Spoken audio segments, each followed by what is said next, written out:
Morning, Mr. White. Hello, Your Honor. How's jail? Shh. How's jail? Good. The worse a jail visit is, the higher likelihood you have of actually considering when a judge tells you to do something that you will actually do it, right? You, my friend, have been on the lam for 24 years. Sir. 20. I don't think we've ever had someone with that kind of just. No, this is a record.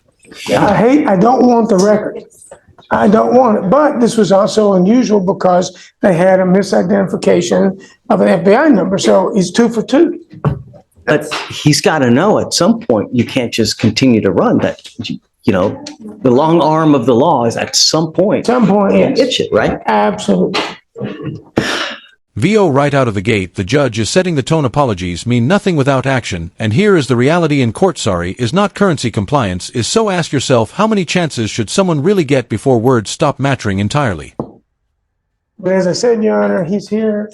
He's got his family here. His son is here. He has 4 kids, and he's working. And I've told him that he must go to Wisconsin, and they're going to hire an attorney up there. I bet you a dime to a dollar. Why haven't they hired a lawyer already? I have an attorney. My question, and I to do try have to an figure attorney. out. Well, I mean, Your Honor, I don't know. You remember practicing law. Sure. Sometimes they just put their head in the sand.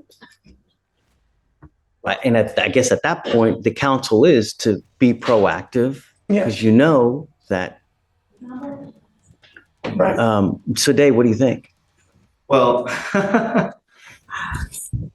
just I have a hard time giving someone a bond that's been on the land for 24 years. I'm going to say that now. I really do, Mike. As much as I love you and appreciate you and your tenacity. Yes, sir. And I'm going to be tenacious because Get it. 24 years, he was here 4 years ago. They took him into custody on a terroristic threat, a misdemeanor. And it's done. I mean, and I understand he's still here. And so I hear what you're saying. I just know that if you're taking care of your kids, if you're living in the same place for a period of time, I think that he's going to take care of his business. The purpose of bail is to ensure his appearance in court and to secure his appearance up there. If we leave him in jail here, and that's the alternative. Well, it's not leaving him. It's just we are now going to ensure that Wisconsin gets their man. No, Because we're if- ensuring that he's available for Wisconsin to get him. We don't know if Wisconsin's going to come. they're gonna. Say it again. They confirmed the warrant flag. They're intending on coming unless they change their mind in the last 24 hours. I mean, Right? The DA's office does want it, Judge. Yeah, I mean, everybody says that. I can't imagine I after can't- 24 years, they're going to say, you know what, just forget it. Well, I can't imagine prosecuting a delinquency of a child. Well, one of the cases is a robbery. Yeah, but we don't know the extent of it. It's not aggravated, That's right? We don't know. not what we fight here. No, I understand. I just think he should be entitled to a bond. He's going to take care of his business. He goes and takes care of it now. You give him 2 weeks. I promise, Mike. Judge. I'm sorry? Promise. Yeah, you promised before When he was when you were 18. 17. And then, you know, the thing is Mr. White, don't try to throw other people under the bus. That's not cool. It's all on you. And for you to try to blame it on anyone else is just disingenuous, man. The case, it's 24 years. You've had 365 days for over 24 years. You've had that. Wait, did you catch that? 24 years on the run. That is not a mistake. That is a lifestyle. At this point, the court is not just looking at a case. They are looking at a pattern, and patterns, they are exactly what judges do not ignore. In the little back of your mind, thinking, God, you know, out of sight, out of mind doesn't work with the law. I've actually hired an attorney prior to this in Milwaukee, Wisconsin. He was working on a deal with the district attorney's office there. Okay, I hired him. He's been hired under $5,000. I paid him the contact to work a deal with district attorney's office and told me he was working a deal with them. What's his name? Hold on. Is my son here? Yeah. He knows his name. I have his number. It's irrelevant. It doesn't matter. The name just, what matters is action. You know, you telling me something is going to go in there, go out that ear, because I know that you've done this before and you've never followed up. I can't in good conscience give you a bond, man. It's 24 years. My son, I have a 2 years old son. And he's going to Texas Children's. He has a genetic disorder. That I can't leave here because his life depends on it. He has a rare genetic mutation. His name is Mariano. He has a rare genetic mutation, and his condition is life or death. I've sought the best doctors in the country for him. I came here for him to treat my baby. His name is Mariano. His doctor is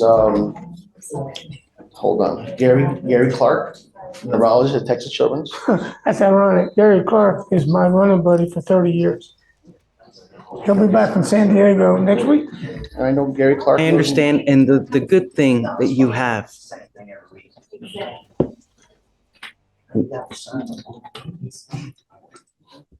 It's just for the baby, sir. I don't care about myself. thankfully, that you have a loving sister and you have a loving son that are willing to help you out. So that baby. And there it is, the word promise, but in a courtroom, promises without history mean absolutely nothing. The judge is weighing risk versus trust, and after 24 years, trust is basically non-existent. So here is the question: would you risk releasing someone with that track record? He's not getting thrown under the bus. But I'm not going to allow you to sit here and use your baby as a means of trying to get a bond when you've been on the land for 24 years. I'm just not going to do it. I'm just telling your story. May I please the court? Sure.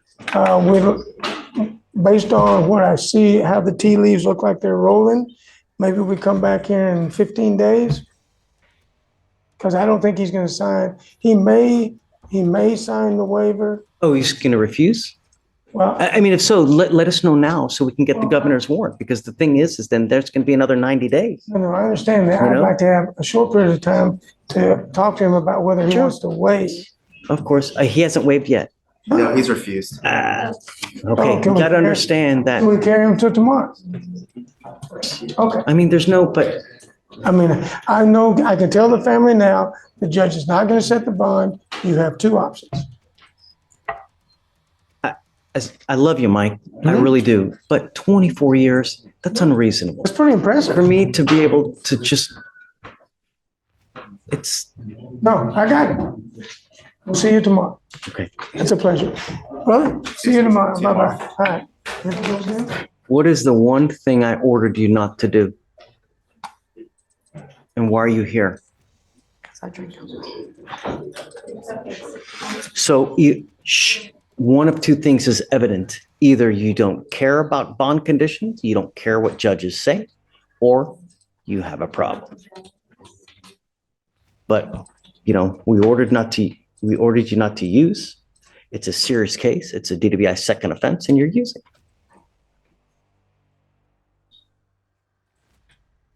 Your Honor, I don't blame myself, but I know after we left court. How is it possibly your fault? Well, Your Honor, it's because typically what I do with my clients, I emphasize to them the bond conditions and I reiterate how important they are to follow them. I emphasized on her ad nauseum when she was here last time. I sincerely, Stephen, sorry? I apologize. I know. If you kill someone on the side of the road, do you think that apology does anything?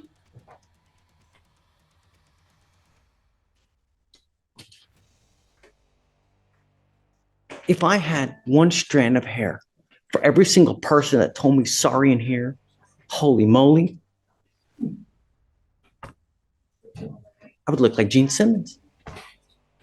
But no, bond conditions are in there for a reason, right? And when you fail to live up to them, there's one thing that happens. She goes with you. Come talk with me back. Alex, I'm now putting a monitor on your ankle so I know that you're not using at any time at all times.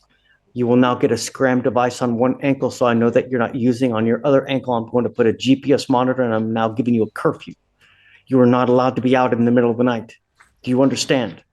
And if you ever test positive again, your bond will be so high, that it's going to reach the clouds. Do you understand? You will be taking the Dodge Patas everywhere. No more driving as well. Do you understand? I can't go to work. I didn't say you couldn't go to work. And just like that, we pivot to a completely different case, but the same theme ignoring court orders. This is where things escalate fast, because once a judge feels like you are not listening, it is no longer about mistakes, it is about control and public safety.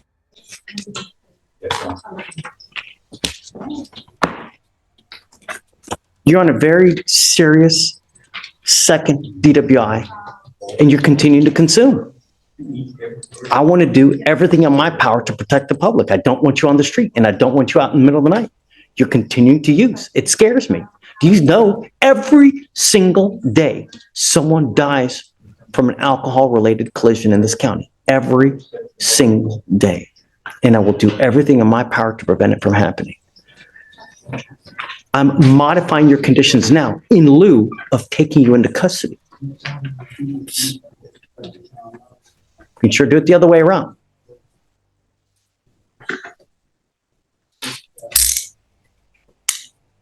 You know, Joaquin, Yes, sir. we can always reapproach with conditions at a later time. But I want to Yes, know that my Houston is protected, because that's the only thing that matters to me. Do you understand? Yes. There Yes, are sir. other ways, and you need to be able to find it. But I can't trust you in the car if you're continuing to use when we ask you not to use. I will give you a curfew of 10 p.m. to 6 in the morning. You're not allowed to be out past 10 p.m. If you violate curfew, if you consume alcohol again, then I will lock you up, and I'm not going to play this game with you again. You understand? Okay. All right, just take a seat for me. We'll be back with you here shortly.